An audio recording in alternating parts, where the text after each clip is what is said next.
ಇತ್ತೀಚೆಗೆ ಬಿಡುಗಡೆ ಆದಂಥ ಒಂದು ಒಳ್ಳೆಯ ಚಿತ್ರ ಲವ್ OTP ಎನ್ನುವಂಥ ಸಿನಿಮಾ. ಪಾಪ ಹನೀಶ್ ಅವರು ಅದರಲ್ಲಿ ಕಥಾನಾಯಕನ ಪಾತ್ರ ಮಾಡಿದ್ದಾರೆ. ಅವರು ಮಾತಾಡಿದ್ದನ್ನು ಕೇಳಿ ತುಂಬಾ ನನಗೆ ಮನಸ್ಸು ನೋವಾಯಿತು. ಅವ್ರ ಕಣ್ಣಲ್ಲಿ, ಯುವಕರ ಕಣ್ಣಲ್ಲಿ ಆ ನೀರು, ಆ ನೋವು, 24-25 ವರ್ಷದ ನನ್ನ ಶ್ರಮ ಅಂತಂತ ಹೇಳ್ಬಿಟ್ಟು ಅವ್ರು ಹೇಳಿದಾಗ ನನ್ನ ಹೃದಯ ಕರಗೋಯ್ತು ನಿಜವಾಗ್ಲೂ. ನಾನು ಏನು ಹೇಳಕ್ಕೆ ಸಾಧ್ಯ? ಕನ್ನಡಿಗರೇ, ಕನ್ನಡದ ಯುವಕರೇ, ನೀವೇ ಯುವಕರಿಗೆ ಪ್ರೋತ್ಸಾಹ ಕೊಡಲಿಲ್ಲ ಅಂದರೆ ಹೇಗೆ ಯುವ ಚೇತನಗಳು, ಯುವ ಪ್ರತಿಭೆಗಳು ಮುಂದೆ ಬರೋಕ್ಕೆ ಸಾಧ್ಯ? ಖಂಡಿತ ಆಗಲ್ಲ. ನೀವು ದಯವಿಟ್ಟು ಅಭಿಮಾನ ಇಟ್ಕೊಂಡು ಖಂಡಿತ ಈ ಚಿತ್ರನ ನೀವು ನೋಡಿ. ಒಳ್ಳೆಯ ಸಿನಿಮಾ ಅದು.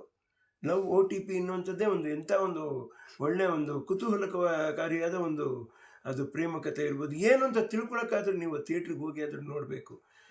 ಈ ಚಿತ್ರ ಅಂತಲ್ಲ, ಯಾವುದೇ ಚಿತ್ರ ಆಗಲಿ, ಕನ್ನಡ ಪಿಕ್ಚರ್ಗೆ ಸ್ವಲ್ಪ ಮಟ್ಟಿಗಾದರೂ ನೀವು ಪ್ರೋತ್ಸಾಹ ಕೊಡಬೇಕು.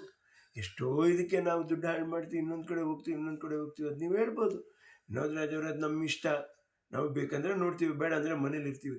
ಖಂಡಿತ ನಿಮ್ಮನ್ನು ಬಲವಂತ ನಾವು ಮಾಡೋಕ್ಕಾಗಲ್ಲ. ಆದರೆ ಎಲ್ಲ ಒಂದು ಕಡೆ ನಮ್ಮ ನಾಡು ನುಡಿ ಎನ್ನುವಂಥದ್ದು, ಮತ್ತು ಪಾಪ ಈ ಯುವಜನತೆ, ನಾನು ಆ ಬಿಗ್ ಬಾಸ್ ಇದೆಲ್ಲ ನೋಡ್ತಾ ಇರ್ತೀನಿ, ಕಷ್ಟಪಟ್ಕೊಂಡು ತನ್ಮಾನನೂ ಕಳ್ಕೊಂಡು ಬಯಸ್ಕೊಂಡ್ರೂ ಪರವಾಗಿಲ್ಲ ಅಂತ ಬಿದ್ದೆದ್ದು ಒದ್ದಾಡ್ತಾ ಇರ್ತಾರೆ ಯುವಕರು. ಪಾಪ ಅವ್ರಿಗೊಂದು ಪ್ರೋತ್ಸಾಹ ಆಗುತ್ತೆ ನೀವು ನೋಡಿದಾಗ. ದಯವಿಟ್ಟು ಈ ಚಿತ್ರಕ್ಕೆ ಪ್ರೋತ್ಸಾಹ ಕೊಡ್ರಿ ಅಂತ ತುಂಬ ಕಳಕಳಿಯಿಂದ ನಾನು ಕೇಳ್ಕೊತಾ ಇದ್ದೀನಿ. ಪಾಪ ಅನೀಶ್ ಕಣ್ಣಲ್ಲಲ್ಲ, ಯಾವ ಯುವಕನ ಕಣ್ಣಲ್ಲಿ ಕರ್ನಾಟಕದಲ್ಲಿ ನೀರು ಬರಬಾರ್ದು. ಇಡೀ ಭಾರತ ದೇಶದ ಹೇಳ್ತಾ ಇದ್ದೀನಿ ನಾನು, ಯುವಕರ ಕಣ್ಣಲ್ಲಿ ಯಾವತ್ತೂ ನೀರು ಬರೆಸುವಂಥ ಕೆಲಸ ನಾವು ಮಾಡಬಾರ್ದು. ಅವರ ಶ್ರಮಕ್ಕೆ ನಮ್ಮ ಪ್ರೋತ್ಸಾಹ ಯಾವಾಗಲೂ ಇರಬೇಕು. ಪ್ರೋತ್ಸಾಹ ಕೊಡಿ, ಬೆಳೆಸಿ. ಅನೀಶ್ ಅವರೇ, ನಿಮ್ಮ ಕಣ್ಣಲ್ಲಿ ಅದು ಮುತ್ತಿನ ಹನಿ ಆಗಲಿ ಹೊರತು ನೋವಿನ ಹನಿ ಆಗೋದು ಬೇಡ. ದೇವ್ರು ಒಳ್ಳೇದು ಮಾಡಲಿ ನಿಮಗೆ.